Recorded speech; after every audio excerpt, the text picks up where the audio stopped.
Hey everyone. So I am so excited to do this particular chat because I am taking a brief break from maternity leave to come here and chat with you because we just had a baby. And I say we because I have your favorite person here today, and it is my dear husband, Alex. I am back. You are everyone's favorite. You know that, right? Hello, listeners. You're all my favorite too. Oh my gosh. The podcast voice, as you guys all know. Oh, I'm sorry. Now we're back.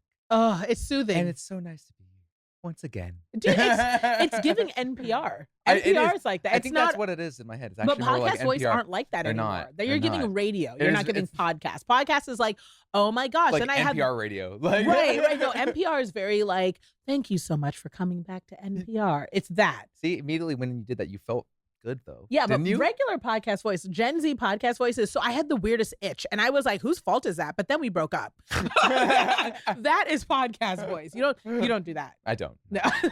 So y'all, we are super excited because we just had a flippin' baby. Oh, a baby. I had a whole baby. Talk about the journey. People have been listening to this podcast for 5 minutes, and they're like, "How are you living?" Like, not a divorce, a marriage, and a whole child. It's in like. Honestly, they say pregnancy is 9 months. Feels like 6 months. 6 months we did all that. Oh yeah.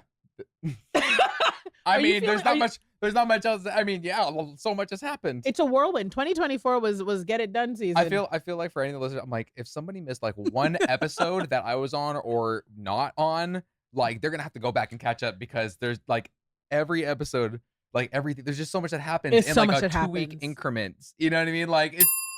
I think crazy. that's something that we should do another chat about because people do ask us often, like, as a couple, we're really goal driven. You know, we're very ambitious, partly because we work in the entertainment industry, but also because that is just how we're set up. And one of the things we're really proud of is every 90 days, we try to hit new goals. We try to have big milestones. Mm-hmm. And I think that might be why we feel a little bit like this is we don't go 3 months without something huge happening. Yeah, literally every 3 months, something big in our lives happens. And it's like, I feel like it's not even like every 3 months we need to hit this marker. You know what I mean? It's just like we're just constantly moving towards our goals. And it just so happens like every 3 months or so, we're like, dang, like this we did another thing. Yeah. Like, so I think that is something that maybe when I have you back we'll talk with the that. listeners, see, very NPR, I will share more about like kind of some of the things that we do that makes that happen. Because even though it feels unintentional, there is some intentionality in like how we carry ourselves, how we plan, some of our structure. Like I think it's worth talking about. But what people want to hear about today is the birth story. The birth story. So if you are just catching up and it is all new to you, I have been pregnant for about 3.5 years.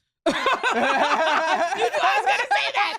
I knew you were going to say that. Listen, this baby needed to come up out of me. Okay, I was ready. It was funny to you. I knew you were gonna Yeah, I was so ready. It was tough towards the end. I was feeling it.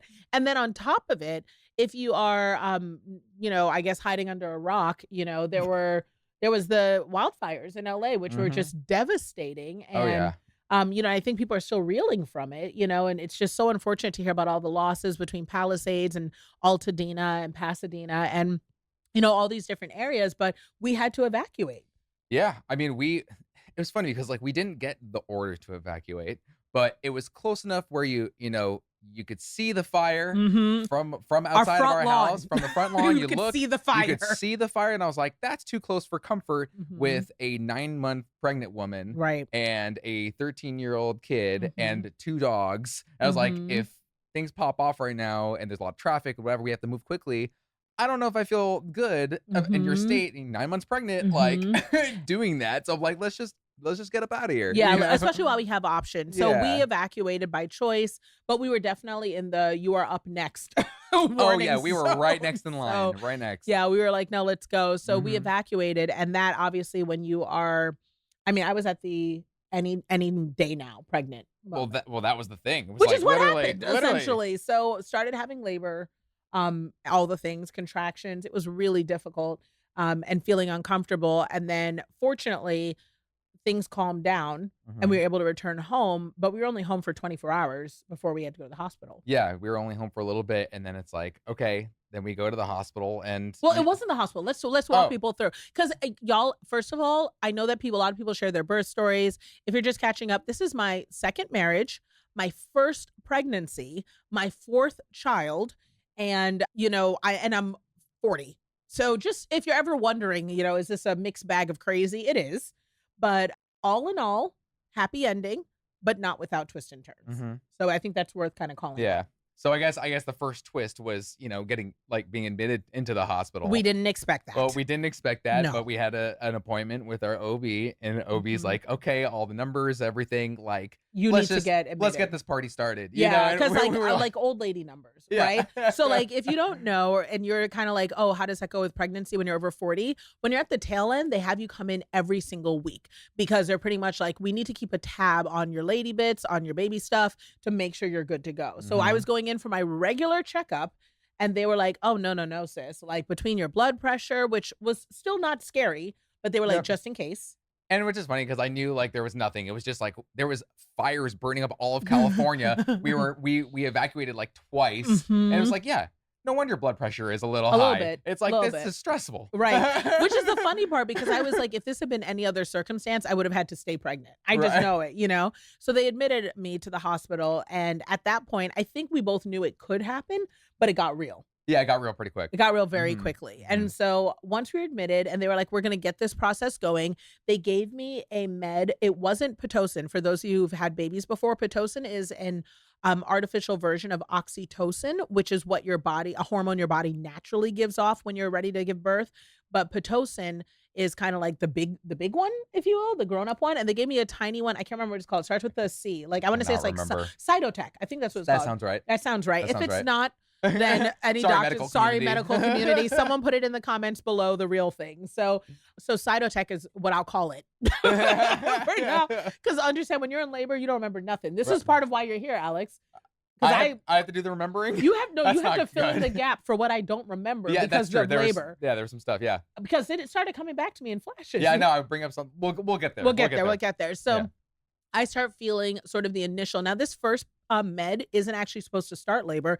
It's supposed to soften things up, so Mhm. that way you're Softens ready. up the cervix. The and cervix, so that everything. you start getting ready to dilate and get big. So for those of you who aren't familiar with baby having, your cervix is like a pinhole, right? It's like not even a real a racer size opening, right?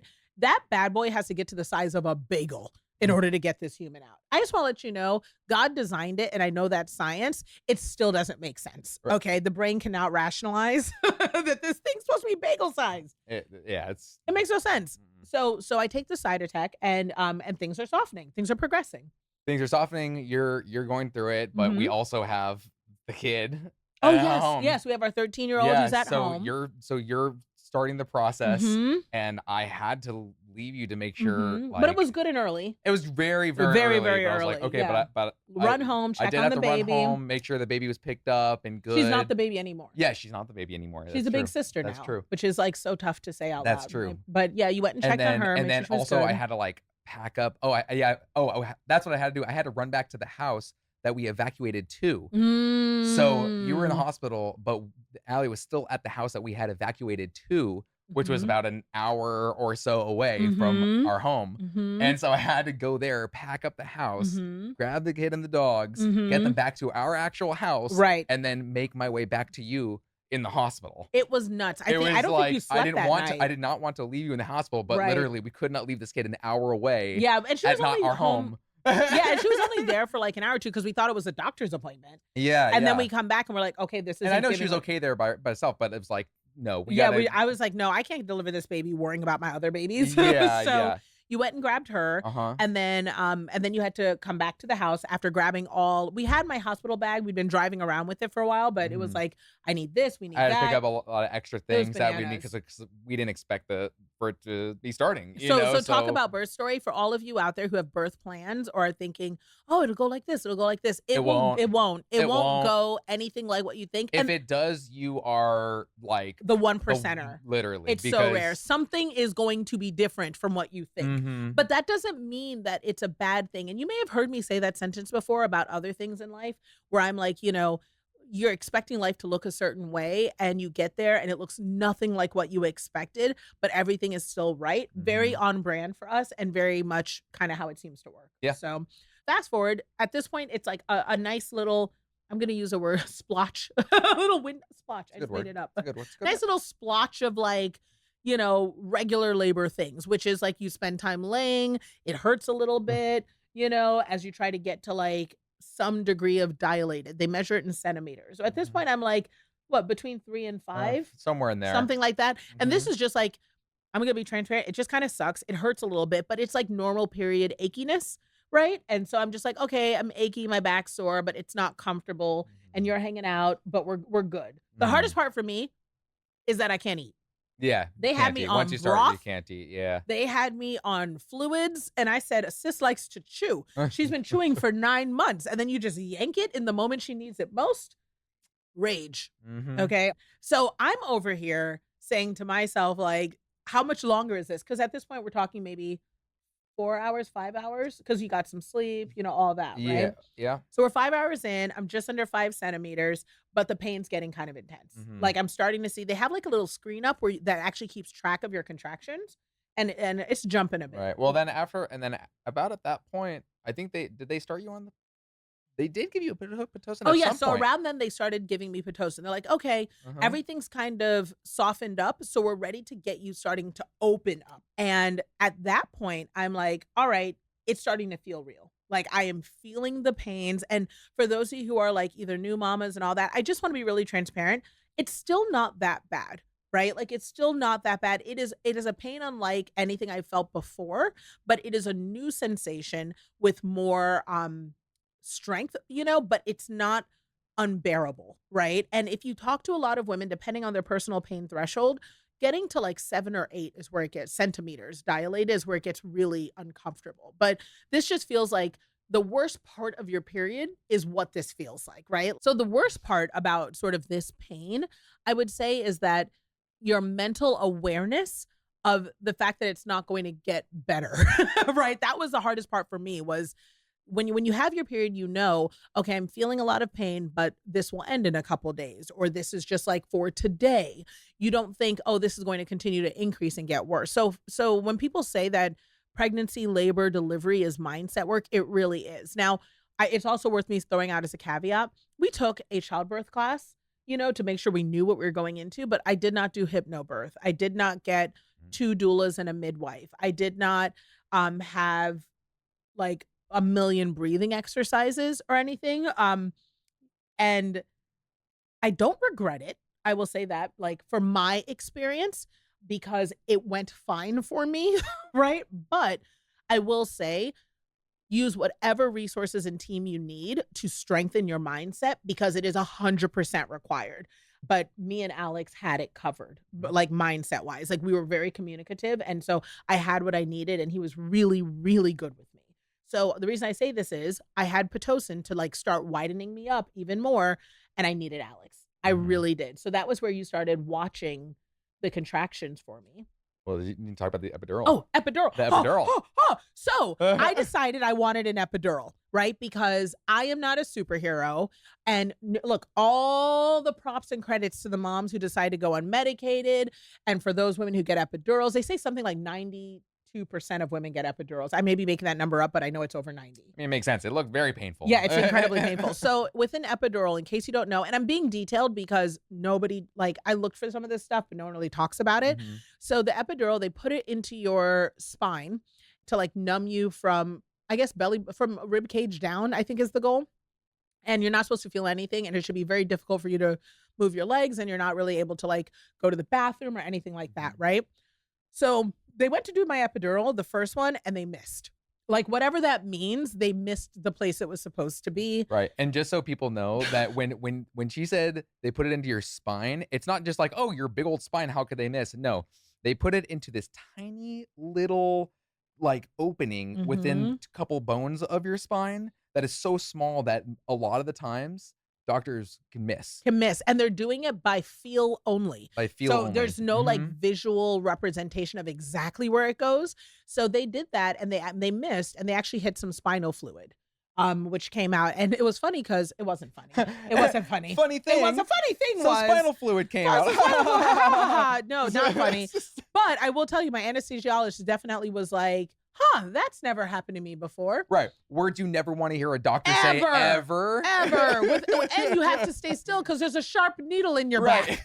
So I'm over here like, really? And this whole procedure, by the way, is so intense that I was required to leave the room Because husbands pass out. most husbands, they pass out or freak out or something because it's just like an intense thing. So I was like, they would not perform this, epidural unless I left the room. Yeah, because now granted, be an advocate for yourself. If for some reason you're like, no, my husband's staying, I don't think they can keep that from happening. I wish I would have done that in the end, but So he missed. He missed. So then he's like, we're going to have to go again. Can I just tell y'all, when they do this epidural, keep in mind, you are not numb, right? The epidural is to make you numb. So the first one, I was like, and then you've seen me in chaos. You guys don't know this about me, but Alex knows. Whenever I'm in like a point of when things are chaotic, I get very calm. Eerily calm. Thank you, trauma. Okay. Eerily calm. Thank you, African parents. When things are in a tizzy and there is craziness going on, I get very serious. I'm like, I can handle this. It's fine. Oh, just very calm, very rational, I'm like, you are the best person to be in an emergency with. It's like, Easily. It's insane. Easily, because later on, I'll freak out. Right. But first, I'll get us safe, right? Which is funny because smaller things make you more upset. I will lose it. Normally, you know, like. But the bigger the chaos, the calmer you get. The calmer I get, so right? Weird. It's so weird. So I will tell you, I have this needle in my back. I've got this doctor talking about that never happened before. And then saying he has to do it over again. I'm like, all right, well, it hurt quite a bit. So let's be careful this time. This is what I'm saying to this guy. And it's just because I'm like, if I can keep everyone around me calm, maybe I'll stay alive. You know what I mean? Like, this is what my brain is telling me, right? And again, for the therapists listening, for those of you you already know what this, if you haven't read the book, you'll understand why I'm like this, right? So he goes for it a second time and then he's like, there, got it. And I'm like, that's good. And so I can feel myself starting to numb up a little bit. And I'm like, okay, great. But it's not feeling all the way numb. It's feeling like something is hitting, but not 100%, right? Okay. At least I'm feeling some relief. Maybe it'll get better. Right. Now they've started the major meds, the Pitocin. Right, now they started the Pitocin. And that means we are going to inch our way up to 10 centimeters, which is the full size you need to be so this baby can come out.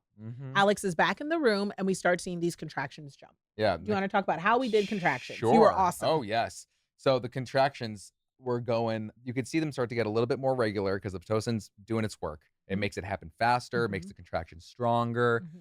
So she gets dilated quicker. We don't want to be there all day, like let's just go. So, it's very painful. I'm kind of helping you through it, but you have to, so there's two lines. There's a green line that shows you the contractions level, which is how strong and how long it lasts. Then above that, there's a blue line that shows you the baby's heartbeat. And so we're monitoring both of those. So, because sometimes what can happen with Pitocin is that the contractions put stress on the baby.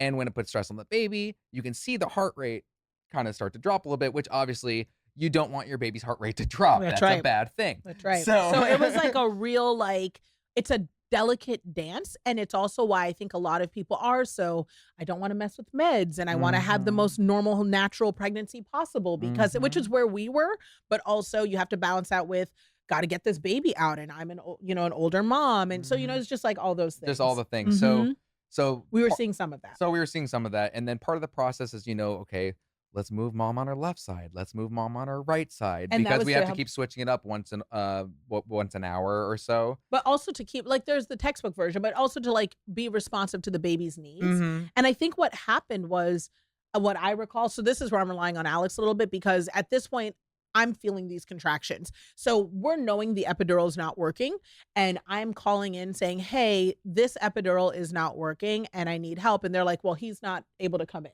right? Yeah, he was busy with somebody else or right? something. So and so we're like, okay, well, this is causing problems right now. Now, it's funny because I'm going to backtrack for 1 second. Earlier before this nurse, bless her heart. Oh, bless her heart. Bless her heart. She was doing a good job, but she was just talking a mile a minute. You could read her face if there was stress, if there was whatever. And she'd been a nurse for a year. She'd been a nurse for a year. And in a stressful situation like that, the last thing you want to do is look up at your doctor's face and see stress or see worry or see whatever. Oh, and the stress was that, we were seeing the baby's heart rate kind of with each contraction kind of, fluctuate. Right. And of course, me as a mama, I'm like, don't worry about the epidural anymore. Right. Like, let's just worry about the baby. What do I need to do to make sure we're okay? So I'm like, at this point, I'm like, I don't care about the pain, which I mean, I cared, but it's not my priority. I was like, if I have to do this thing unmedicated, I will. If we have to just get this baby out, which if you have delivered a baby unmedicated, or if you have not wanted to, you will understand how absolutely crazy it is to say that sentence. But my baby, right? And before all of this, which you didn't know at the time, I was like, hey, I need to go to the bathroom. And so I left the room, and I actually caught the nurse in the hallway because I could see how her like state of being, and she was just very like talking really fast and just kind of every time she'd walk away, I could see, Nicole was really stressed out. I looked at her and I said, "Are you okay?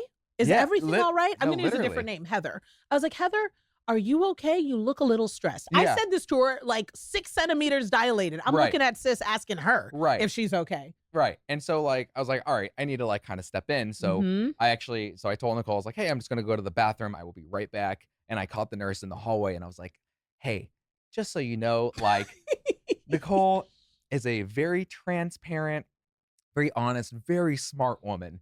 And, I know she says things in a whimsical nature sometimes, but what she says, she means, and like, and it's true because when you say things, it's like people, I used the example with her of the first time we got into an argument and you got really upset at me and you go, "Oh, fist balls. I'm mad. I fist balls. Rage." Like literally, you said it exactly like that to me. But I was mad. And I thought you were just like, "Oh, you're a little upset. Okay." You're just kind of like, "Meh." No, I was but really like, mad. no, you were pissed. Yeah, I was really mad. Like, but I didn't know. But you said it in such a whimsical, fun way. Right. But I didn't know to take it seriously. So I was like, for people who are just meeting you, I need them to know, no, this is serious. Well, it's the calm and the chaos thing. It's like, let me try to use calm voices. And then people are like, oh my gosh, like we thought she was more okay than she is. And it's like, no, she's just speaking to you calmly, but like, make no mistake, this woman is 6 centimeters dilated and counting, unmedicated. Like, hey, And so I told her, I was like, hey, so we're going to need to slow things down. I'm like, you're doing a great job, but you're talking really like a little. I love you for that. Fast. Yeah, you were not playing. I was like, we're gonna need to slow things down because it kind of stresses her, and stress really takes a toll on her body, and that's the last thing we need right now because we're delivering a baby. So, which also, to your credit, this is also you being calm because people don't know. People think because you laugh after things and you're so chill that like you don't go off. One thing you do not play about is. You don't play about how you really feel in situations. You don't play about your business and professionalism, and you do not play about your family at all. I may have a smile on my face or chuckle, but it's the same as you. It's just like, no, I'm and serious. That's also first line. That smile goes away. I've seen you. It goes away. Yeah, there's a point. Yeah, there's a point where you can get pretty hot, and so that was real. Right. So this was before. So that happened, and then so fast forward, she's going through the contractions. We're moving to the left side. It's putting stress on the baby. She's like, all right, let's try the right side. Stress on the baby. You can see it on the monitor. Okay, back to the left side. Still stress. Back to the right. And I'm freaking out. Like, I'm trying to like focus. And meanwhile, you're coaching me through these contractions. You're like, here, one is coming. Here it comes, and we're coming around the other and side. We're ramping and you were doing up, so and great. Ramping in. Okay, it's peaking off. I was just talking focused through on every that. contraction. And we're doing great. Thank you. By the way. Thank you. You were doing really great. And we were really getting through it. We were like, if that had been a regular delivery, like that was some top tier coaching. It was good. I was really trying. I was like, good. I can't do much, but I can do that. No, you know did what great. I mean? It really helped with the pain. So now we are, oh my gosh, what we think we're only at 5 centimeters because they actually paused the Pitocin because they were worried that was contributing like with all the contractions to the baby stress. But what was happening was even though they paused the Pitocin, I was still having closer contractions. Yeah, they weren't as intense, but they were much more regular and frequent. And so it actually... And bless this nurse's heart, she thought that if I didn't have Pitocin, some of you who are nurses right now, which by the way, we love nurses, right? We love nurses, we love teachers, we love therapists. You guys have heard me say this a million times over. Nurses are saints from God who are underpaid and underappreciated. It was this specific person who was a newbie to nursing and who who may be great in a couple years. You know what I mean? But for this particular situation, it was an off day, I would like to think. But all that being said, this particular nurse thought that if you pause the Pitocin, that the labor would pause as well. Right. And everything would slow down. And that's not what happened. No. So at no point in time did she continue to check to see if I was still dilating and if I was still contracting. She thought she paused it, so we were kind of in like a let's wait phase while we make sure the baby stabilized. Oh, yeah. Not what happened. I was still having contractions. Yep. So finally I got to a point where I said, this pain is too intense. The baby's heart rate stabilized. We were grateful for that. Mhm. You know, with Alex's support and some direction, we got into a place where we were able to stabilize. Mhm. He was a great advocate in the room. But at this point now, I'm like, can we get back to me being in pain? Because I'm Right. feeling everything to the point where I am able to lift myself up. I'm doing crunches. I could walk. Like, we were like, why my legs? Like, I'm doing planks, y'all, like doing squats, like everything right now. Like, I can move completely. Yeah. Would you say there was no? Oh yeah, there was a point where the nurse is like, "Oh, can you just lift up your midsection so we can put like something there?" Mhm. And she did like she lifted her whole body using her legs, and they were Mhm. like, "Wow!" Like you could even with the epidural. That's impressive. And I was like, I don't have an epidural. Right. Like at this point. And so at this point, we're all kind of like, what's going on here? And I'm like, get me the anesthesiologist today. Right. Today. So we had enough like with this nurse, so we got into a point. Oh, I have to tell you what I said. I have to say, y'all, CEO Nicole entered the room. CEO Nicole entered the room. At this point, Alex went outside and he was like, I need a black nurse. He was not playing. He was like, I need a black nurse who's going to understand what we're dealing with. And he went right down that hallway, found the first black nurse he said, and said, you need to come see my wife. I literally grabbed there was like Only one black nurse, and I went right up there. I was like, can you please come and check on my wife? He's not playing. Please, okay? I know she needs you right now. And he's like, I'm not sure what for, and I'm not sure what you do, but she needs I'm you. sure that you're very good at it. Yes. And so he pulls her into the room, and then immediately I look at her and I say, sis, I'm not going to make it if you don't help me, right? And so she goes and pulls, I mean, literally like 4 or 5 people come in. Oh, yeah. The other OB. And the same time I grabbed her, I went up to somebody else. I was like, the pain's getting really real in there. Mhm. We need to send this anesthesiologist and like, please get him like ASAP. They're like, okay, we're going to send him in like as soon as possible. So at that point, we had like 4 or 5 people in the room, and where everyone's kind of like, this is really extreme for someone who who had an epidural hours ago, right? This doesn't make sense. So the anesthesiologist is like, okay, I think I can like top her off and give her a little more. And so he goes to give me like a kind of a bonus dose, if you will, which does not happen. That's not normal. Goes and gives me a bonus dose.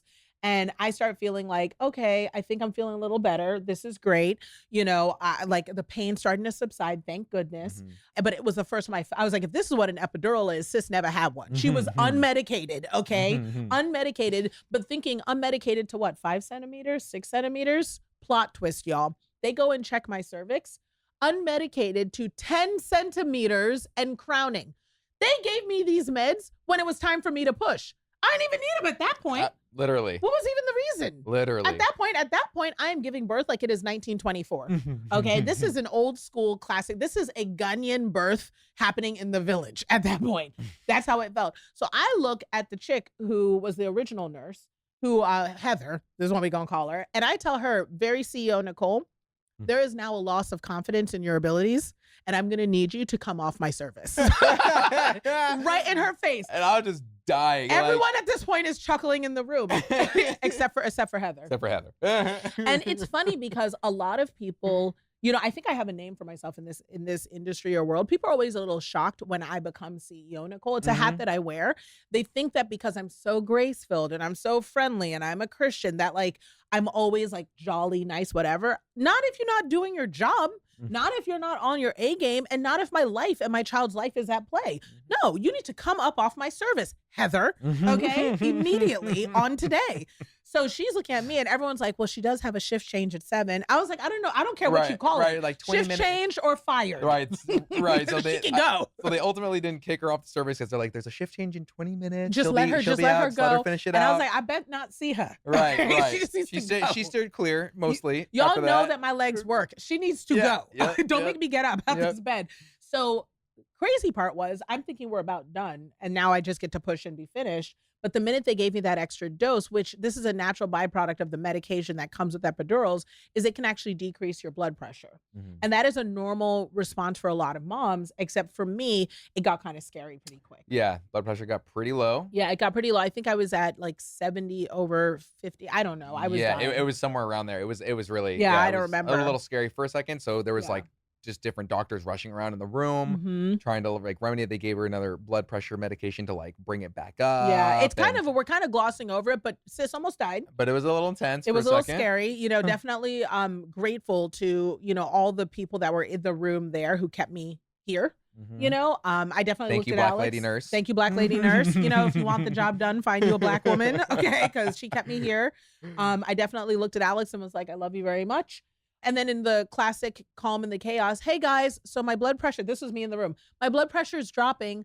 I'm pretty sure it's not good. So I think I'm going to faint now. Yep, I'm definitely slipping. All right, I'll see y'all later. Yeah, she was literally talking just like that. She's like, oh, there I start to go. And there I go. Like, just like that.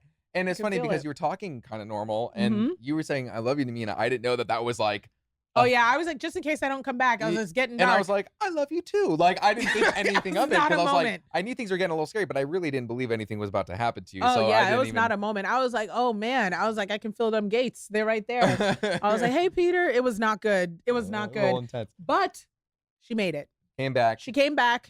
She came back partly because I was like, I got to get this baby out of me. Yep. Came back, leveled out. That epidural was kicking in. Yeah, you were feeling good. And they gave me the good stuff. The stuff they give like superheroes to the heart. It wasn't adrenaline. It was like epinephrine or I don't know what it is. I don't know. It was a good stuff though. Brought me back. And then the minute I come back, at this point, they're like, push. The Black Lady Nurse checks me again. And she's like, oh, wow. Yeah, you're crowning. She said, don't push. That baby's almost out. Yeah. And I was like, oh, okay. So they call my doctor, my OB, also Black lady. Shout out Dr. Kashi. She shows up and then I push. And I think I do 3 pushes and this baby's out. Yeah. And so I guess for people who aren't familiar with the process, because I didn't know this, you only push when the contractions come, like like you're a surfer riding a wave, right? Really? Yeah. Surfer riding a wave. A surfer, you can only move forward when the wave comes. This is so LA of so you. It's like, you know what I mean? Not it's having like, a baby is like surfing. It's like surfing. Okay, okay, sir. You just had to ride that wave, baby. You just had to ride that wave. Right, okay. So I was like, it's okay. You're lucky I have medication at this point. So that's what happened. So the doctor's here, and then they say typically it takes 1 to 4 hours at this point to like get the baby out. And I had the baby out in about 10 minutes. 10 minutes. I was done at that point. Baby was fully out. Heather was out the room. Okay, I was not playing with these people anymore, and we needed to, and almost died, you know, almost slipped into the nether. So I said, this isn't happening again. So I just went ahead and pushed that baby out, and we called it a day. And we were super excited because our sweet baby girl, Josephine, was born. She was. And she's beautiful. She's beautiful. And we're so grateful. And it was an amazing, quick experience. You cut the cord? I did cut the cord. Yes. You got to see the whole thing. Can we just talk about how, shout out to the dads that watch that entire process and don't stand up by your shoulder? You watched the whole thing. Oh yeah, no, because you were feeling good at that point. That epidural kicked in. You were pretty relaxed. I mean, like you were more relaxed during that part of it than every other bit. Because I was unmedicated to 10 centimeters. I know that. That's why I was like, all right, I'm just going to watch the show. So not watch the show. He is saying the type of things that make people single right now. Like, this is crazy talk. It wasn't the type of energy where I need to stand there and hold your hand. We had already gotten past that part. No, you're right. You know what I mean? Like, that was the dilating part. And it wasn't contraction counting. So it was like, okay, it's just push now. But I'm shocked that you watched. I thought that I was going to be kind of freaked out by it or grossed out or I whatever. I would think you wouldn't want to get down there again. I wouldn't.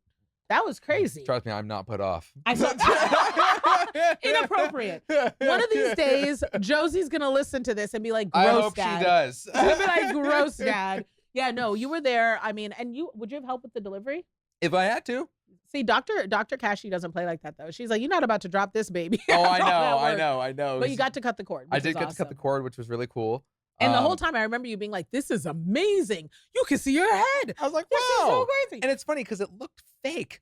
It looked like it does in the movie. It looked like a doll coming out because it's all still and just like whatever. Like they see some hair and like just it looked fake. And then the baby came out and I was like, oh my God. Like, there's a baby. Super intense. But it was, baby came out. Mom delivered like no issues, no Yeah. tearing, Yeah, no no tearing, stitches, none no of that C-section, stuff. completely normal Mhm. delivery, which is like All a of that blessing part and was great amazing. except for the unmedicated part. Except for the unmedicated Yeah, part. everything Yeah, else that was part's great. kind of rough. So then, yeah, she was healthy. We were I happy. also just want to say I was also unmedicated in case Oh, anyone please. cares. Oh my gosh. Just in case anyone cares. Just in case He anyone was was concerned hungry, about he me. was tired, he was unmedicated. You Oh, you're there to deliver your baby. Oh, look Like, at me oh, look at being you, dramatic. being No dramatic. epidural. Shake it off, sis.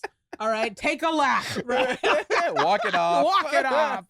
So then, it was great. She was out and we were happy and she was healthy. And, Josephine is 6 pounds, 5 ounces. Not anymore. She's Oh, yeah, she's bigger put on now. weight. She's Yeah, she's eating. put on weight. She's eating. And we're all doing great and we're happy and healthy and at home. So that's the birth story. I will do a separate chat next week all about like postpartum, which I think is worth talking about because y'all, I'm a cow right now. All I do is make milk 24/7. I just didn't even know it could be like this. I've never been thirstier in my life.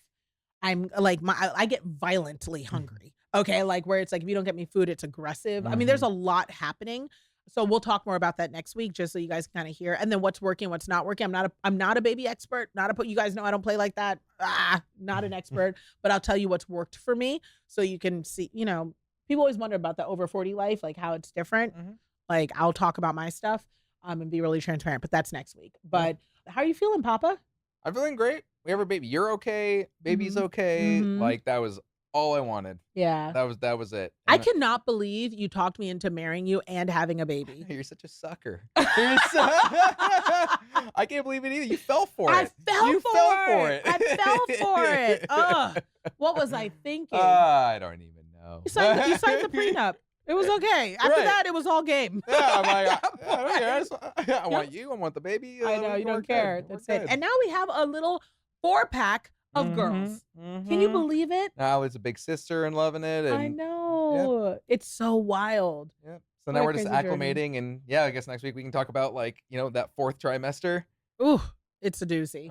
It's a doozy. But I'm grateful. You did an amazing job. And I'm so, so happy that who would have thought sitting on this couch like 3-4 years ago, like, or I guess a little over 3 years ago, that we would be sitting on this couch talking about our baby. I know. Yeah, it's trippy. And the only other things that I would mention for any guys who are possibly listening is like just like advocate for your birthing person. Yes. Yes. Because that is the terminology, Yes. For whoever that birthing person is, like just advocate for them, and don't be afraid of speaking up to the doctors if you know what you know. You know your partner, how their body responds to things, and just speak up. Don't be afraid to sound kind of like an asshole, really. it really, I mean, sometimes you have to be a little bit. You did that. You kept me safe. You kept me safe. That's the reality of it. We know about Black maternal mortality rates and that they're the highest. I was like, you are not about to become a statistic. No. Oh, you're gonna make me cry. No. It's true. No, I mean, it's true. It's true. And you don't play about me. So I appreciate that very much. And I'm here, and so is Josie. And she's doing so great. And I love you so much. And thank you for making me a mama again. Yeah, I love you. I love my wife. Good answer. Good answer. And y'all, I can't wait to talk to you next week about all the real about what it's like in the aftermath. It's still pretty beautiful, but there is some tough stuff, and I'll give you both.